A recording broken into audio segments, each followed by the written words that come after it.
What's going on? It's your boy Randy on Edge, and today we're talking about the things that I want to see in the S1H Mark II or the S1HX. There's so many different names rumored for it, so we don't know what it's going to be called. It could be the 1H Mark II or the X, but the X sounds cool because you get the S52X, so the 1H, the S1HX would sound pretty dope. But if they put out a new camera, they have a lot of competition out there right now with the new Sony cameras, Canon cameras, with the new Blackmagic full frame. But the S52X compete with that, so that's fine. But there's so many different cameras. The Sony Burano is a beast of a camera, but we need something dope from the Lumix flagship camera because the S1H and the BS1H is outdated. So we need Lumix to bring their A game.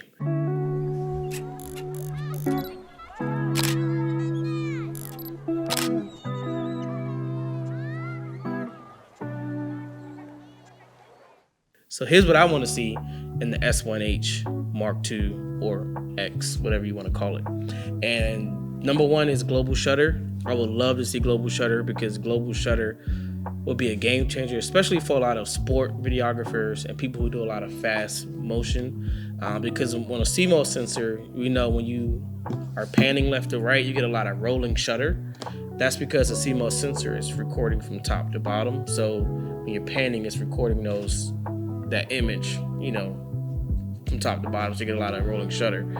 And some cameras have terrible rolling shutter, like the Blackmagic. The rolling shutter in there is awful. Now the S52X camera that I'm using right now it's pretty contained. It's not that bad, but 90% of what I do is talking heads. But hey, I would still love a global shutter because you just never know when I gotta do some action stuff. Number two is internal electronic VNDs. Now, for me, that's a game changer. That is the only reason why I would go with an FX6 is because of the internal VNDs, and it's electronic and it's automatic. So you can tell it how you want to set it, and if I'm going inside or outside, the ND filters will change automatically for me. If you've been watching my channel for a while, then you know that I am really big on ND filters. That's like religion to me. ND filters are the most important thing in my camera kit. That's just how I feel, but that's the most important thing to me. Outside of lighting, it's ND filters. Let's move on to the next one, slow motion and full frame. Right now, the S52X shoots 60 frames per second, 4K, and it's cropped. If we can get 120 full frame and it doesn't crop, that'd be amazing. But, it's not a must-have, but it'll be a great feature to have just in case I want to shoot 4K full frame. And the next one is just dreaming big. I don't even know if Lumix can really do this. It's an 8K sensor.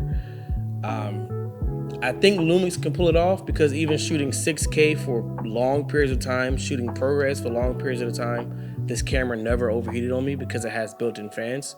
So I think having an 8K sensor, most likely you would probably shoot externally to an SSD if you do 8K. But an 8K sensor would be pretty dope. But then that will jack the price up from like 4,000 to like 5,000 or 6,000 maybe. But I'm willing to pay 6K on the new S1H if they add that feature. And the next one is false color. We already have LUT display. We can, view our LUTs in the camera, but we need a way to set false color. There's a workaround to get false color with, the S52. You just set your my view LUT or something. I forgot the name of it, but you set your LUT to false color. You can have a shortcut to toggle it on and off.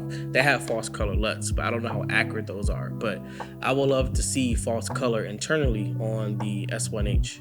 And the next one is a PL mount option. Now I'm getting into cinema camera territory. This might be on the BS1H Mark II because that's more of your cinema camera body. I would love to see an option like how they do with the Blackmagic cameras and the Reds. If you can uninstall the L mount and install a PL mount on the camera versus getting an adapter because I'm moving heavily straight PL mounts moving forward in the next few months. And I would just love to just have it there as a permanent option. But I mean, it's cool to have an adapter because sometimes I still might want to use my my L glass, but I don't know, there's just an option. And another thing I want to see is less megapixels, but larger megapixels. If you use the Sony A7S III, that camera is amazing with low light. And the reason is because it has 12 megapixels, but it's larger megapixels. Therefore, it handles low light way better.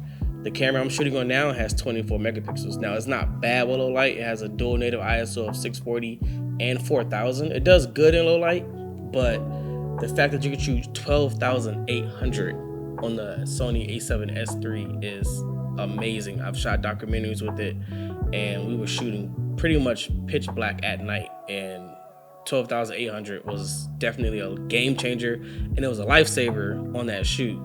So I would love to see better low light performance with the new S1H Mark II. And another one, I would love to see ProRes RAW internally versus have to record externally. You can already record ProRes internally with the S52X, but I would love to see ProRes RAW internally. Obviously, it would be better. You might have to record out to an SSD, but I would love to see RAW internally because I think that'll be a game changer. And the last one is better memory card slot options like CF Express, what's the new one? I think it's CF Express. But I would love to see more than just, a dual SD card slot. I would love to see CF Express slots. And that's pretty much it. Now, all the things I listed off on this camera, I pretty much just named the most expensive camera you will ever see, almost. But if they can at least get 3 off my list, I think the top 3 for me will be Global Shutter, ProRes RAW internally, and the ND filters. That'll be my top 3 for the LUMIX S1H II.